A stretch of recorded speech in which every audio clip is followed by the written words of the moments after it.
This is tips for a better body paragraph, and these tips are based on the essays that you submitted last week.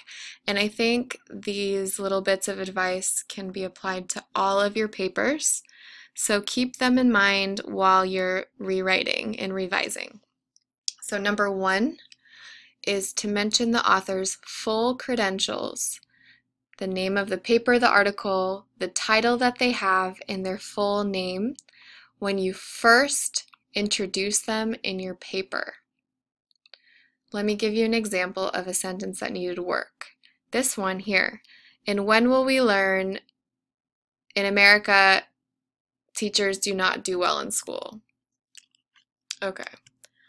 That sentence needs a lot of work because I don't know where this article came from, who wrote it. So what would be better is if you wrote in the article, When Will We Learn by journalist Fareed Zakaria, he states, American teachers, I didn't finish this, don't graduate with good grades. American teachers don't graduate with good grades. So that's me paraphrasing Zakaria's idea, okay? Remember that the second time you mention the author, you're just going to refer to him by last name. You don't need to say the article name again. You don't need to say journalist or psychologist or famous professor. You don't need those things. You just need the last name. Okay, let's move on to number 2. Be specific and not vague. So there were a lot of very vague statements in your essays, and let me give you an example of how to fix those. So referring back to this idea up here, teachers do not do well in school in America. Just as the librarian said today, school is not very specific, right? We have lots of different types of schools. Kindergarten, middle school, he said junior high, I say middle school. That's okay. High school, college. So I want to know specifically what school. What do you mean by they do well, they don't do well? Which teachers, you know? You want to be as specific as possible to really make your statements clear and your ideas clear. So it would be better to specify by saying half of America's teachers graduated in the bottom third of their college class. Do you see how that's giving me so much more information than this vague statement right here? Right here, teachers do not do well in school, okay? That's just not giving me much. This statement is telling me that 50% of America's teachers graduated at the bottom third of their college class. So in their college classes, they're getting really bad grades, okay? And then they're becoming teachers. This statement speaks a lot louder and is way more convincing than this one here. So let's move on to point number 3. Provide background information and context for your evidence. Don't just dump it in.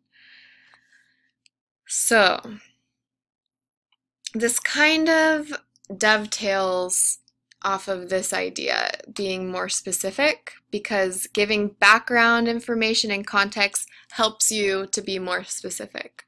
So one person wrote, as Hancock said, we're always looking for ways to improve. So my question is, who is we? What are you trying to improve? And what's the purpose of this statement? This was just dumped in the paragraph with no explanation. So what would be better is to say, according to Hancock, in Finland, the teachers are always looking for ways to improve.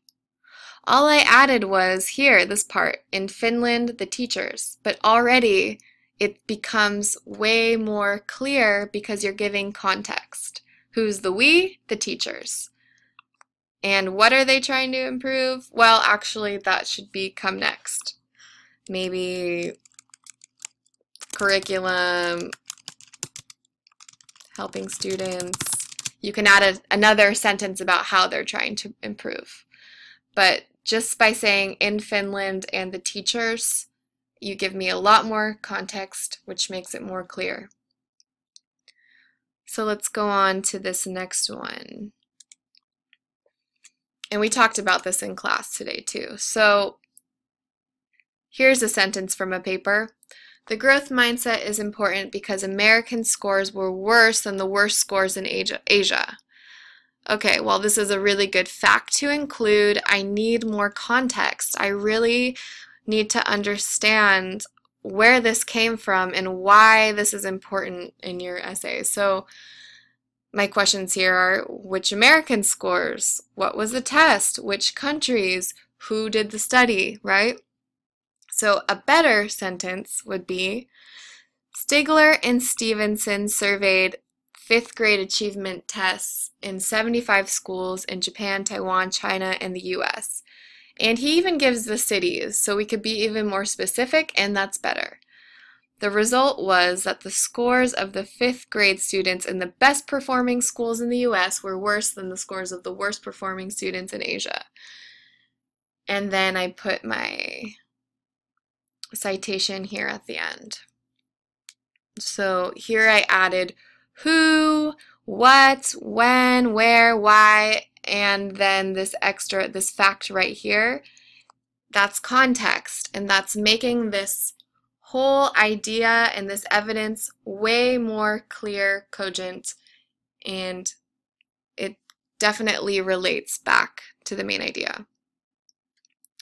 Another thing I wanted to add was that when you're reading an article and the author mentions somebody else, another researcher or study or expert, you're going to probably want to use that expert too, right? Stigler comes up a lot, and Dweck. But you don't want to put Stigler here, right?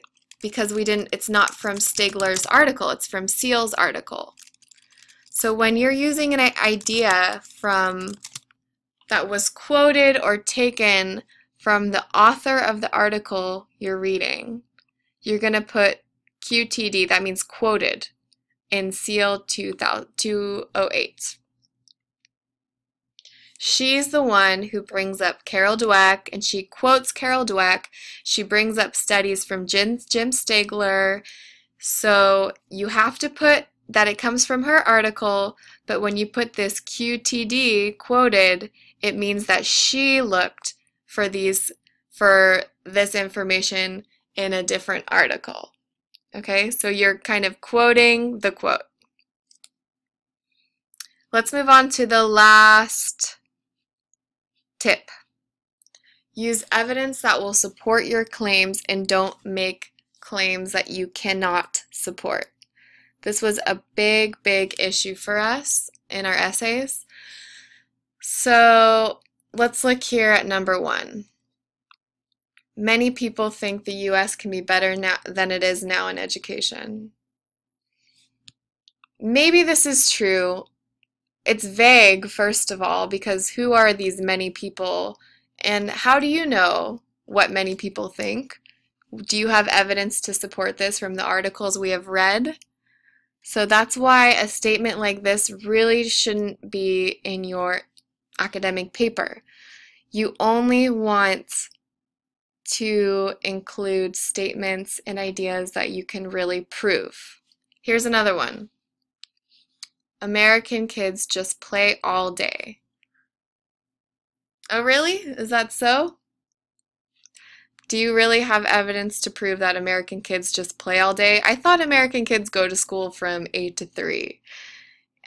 So maybe you can say American kids, we could say American kids go to school less than Asian kids. That's true, right? And we actually have facts to support this. I think according to Amanda Ripley, or maybe it's Zachariah. According to Zachariah, students in Korea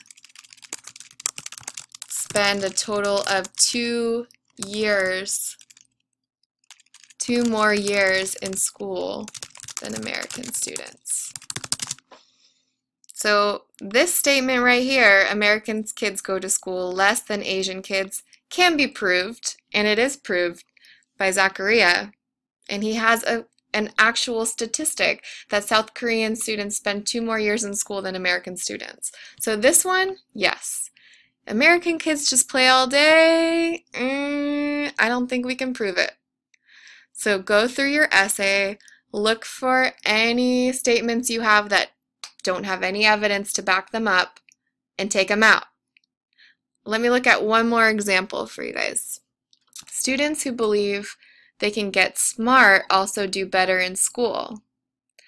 I didn't finish this idea either, but in Kathy Seal's article on page 213, she references the researcher Van Lynn Henderson. She conducted a study on 229 7th graders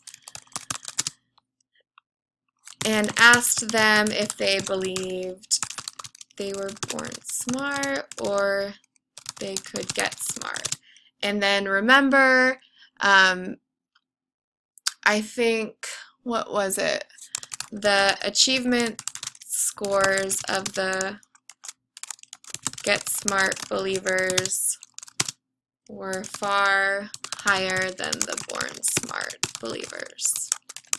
So don't forget, we want to put Seal quoted in Seal 213 because she's quoting another author or researcher, so we have to put quoted, okay? Didn't come from Henderson's actual study, came from Seal's article, but she is quoting this person. So that's why we have to write quoted here. But do you see that this is a very specific fact, and it proves, this study proves that students who believe they can get smart also do better in school. So for your rewrites, really focus on finding evidence and support that's specific and not vague, and that really goes back to your argument and proves it. And that's about all I have for you now. So good luck on your rewrites, and I'll talk to you soon.